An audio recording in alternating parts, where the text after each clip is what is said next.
first guest could be theoretically joining Donald Trump on the Republican ticket. Joining us now, potential Trump vice presidential pick, Republican Senator Tom Cotton of Arkansas, also a U.S. veteran. Thank you so much for being here, Senator. Really appreciate it. Let's start with Ukraine, which I know is an issue you care about in terms of military aid. Last night at a rally in Michigan, the former president, Mr. Trump, went after Ukrainian President Zelensky for constantly seeking U.S. aid, saying, quote, "It never ends, it never ends."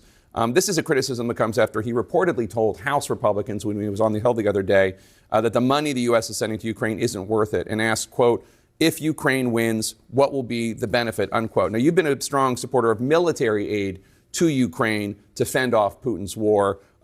What is your answer to that question? What will be the benefit if Ukraine wins? Well, Jake, thanks for having me on, and happy Father's Day to you. To you as well, sir. Happy Father's Day to all the dads out there. I think it's important to look at the context of what's happened in Ukraine over the last 10 years. I've noticed that Vladimir Putin only invades Ukraine when Democrats are president. It happened under Barack Obama. It happened under Joe Biden. It didn't happen with Donald Trump. In fact, the weapons that Ukraine used in the early days of this war to fend off the Russian invasion are the weapons that Donald Trump sent, that Barack Obama and Joe Biden had refused to send. One reason why Joe Biden, or why Vladimir Putin thought he could get away with going for the jugular in Ukraine, is because of the disastrous withdrawal from Afghanistan, which projected weakness and indecision. It was just a few weeks later that he began to mass troops on Ukraine's border. President Trump has said that he believes and supports Ukraine's survival and strength, but he also thinks that Europe should do more, in fact, should care more, because it is in their backyard. It is on their borders. I think that, too. Europe should be doing more of this. But what we all want is a return to the peace and stability that we had when President Trump was president, not the war and chaos we've seen over the last 4 years. Does it bother you at all when President Trump says things like, if Ukraine wins, what will be the benefit, which contradict the policy issues you just illustrated? Well, President Trump, again, presided for 4 years over peace and stability. I understand that European leaders and Democrats here in America didn't care for some of the language or rhetoric he used. I would say that was necessary to get tough on foreign leaders who are our putative allies who had been free riding off of American military strength for 35 years. And what you saw is European leaders actually finally investing in their common defense. That's something they'll do again when President Trump is back in the White House. The Supreme Court, the U.S. Supreme Court Friday overturned the Trump-era ban on bump stocks, which were used to make firearms arguably deadlier during the 2017 Las Vegas shooting, which killed 58 people, the deadliest mass shooting in modern American history. The court suggested, there does seem to be a majority on the court that would support such a move legislatively, just not through the regulatory process. Would you support enshrining the Trump-era ban in legislation? Well, Jake, first, I want to make a point about the Supreme Court more broadly. For years, Democrats like Chuck Schumer and Joe Biden have attacked this court because they don't like the fact that it's got a center-right constitutionalist majority. They claim that it makes outcomes-based decisions. What you saw on Friday was the opposite of that. You saw the 6 Republican-appointed justices reversing a Trump administration regulation.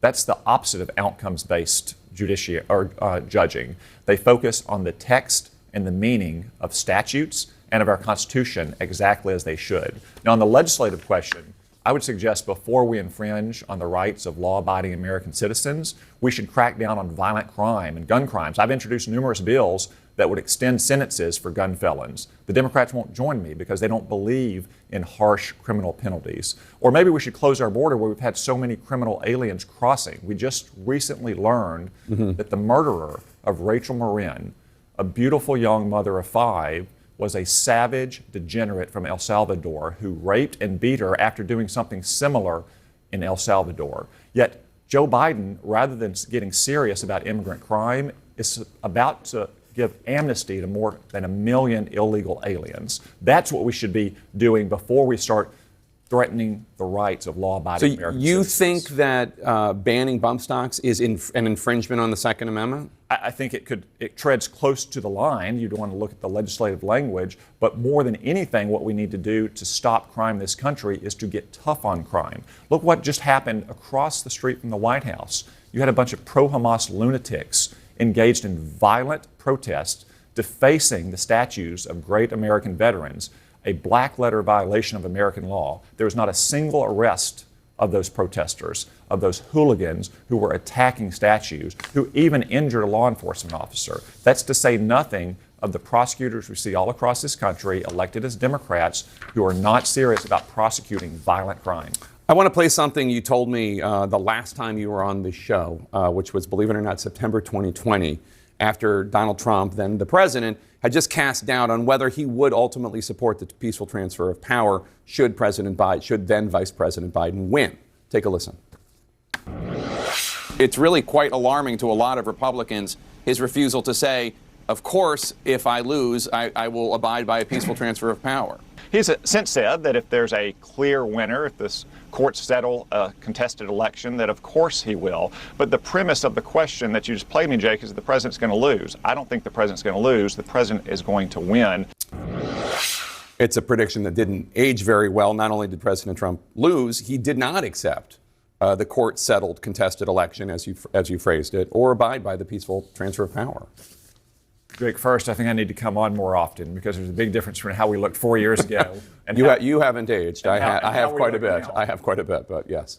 But Jake, I mean, I think the president has said, as I've said about this election. Of course, we will accept the results if the results are from fair and free elections. Every candidate in any race has a right to go to court to seek legal redress. Of course. If they think there's been any kind of fraud or cheating, if they think a state or a city didn't follow the rules or customary practices of their elections.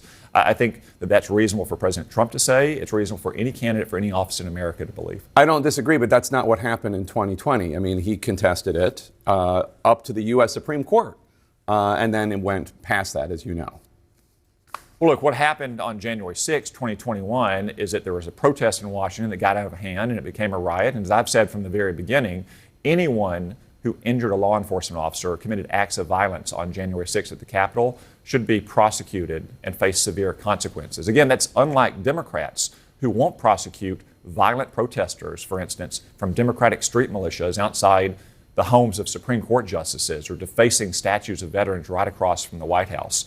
Anyone who commits acts of violence, in my opinion, should be prosecuted and face severe consequences. So you disagree when Donald Trump says, as president, he'll consider pardoning every one of the January 6 rioters convicted in courts. He said every one, and I understand that others who maybe didn't participate in violent protests are different than the ones who used violence or assaulted police officers, but he says every one. Well, he didn't say he would. No, he said consider it. He'd consider it, and I think what that means is what he did in his first term. He'd take each case for a pardon request on a case-by-case basis.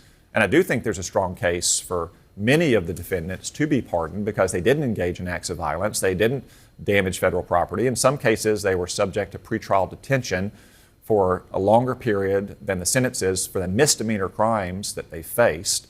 Some of them are probably about to have their convictions or their indictments overturned by a Supreme Court decision because the Biden administration stretched the law beyond reasonable bounds to go after some of the people who were present, not even in the Capitol, but near the Capitol that day, which is again in contrast to the violent pro-Hamas protesters you see outside the White House or Democratic street militias who are marching in violation of federal law outside Supreme Court justices' homes, trying to intimidate them on the way they'd rule in a particular case. I'll just observe that some critics might say, it sounds like you have a different standard. You have a tough law and order stance on everything other than these issues here that have to do with President Trump and his supporters. You seem to have because you have a very hardline stance on law and order, but here you're talking about, maybe pardoning them if they didn't engage in violence. That's not the language you use when you're talking about the Black Lives Matter protesters or others. Well, many of the BLM and Antifa riots in 2020 were not so-called peaceful protests. As some on your network said, they were looting and rioting and committing arson and murder. Again, the same techniques that were used for every grandma in a MAGA hat who was within a country mile of the Capitol on January 6th are not being used for those street militias who protested outside Supreme Court justices' homes, or the pro-Hamas lunatics who are defacing statues of veterans, or who occupied college campuses last month. I'm simply calling for the same standards to be used regardless of one's politics. That's the essence of the rule of law. So the Republican National Convention kicks off in Milwaukee in less than a month. Donald Trump is set to unveil his running mate there. You are one of the top contenders. Do you want to be vice president?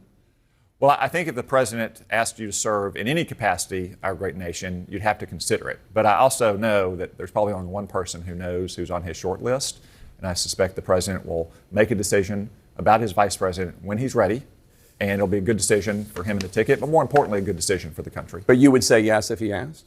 If the president asked me to serve in any capacity, I would, of course, entertain it.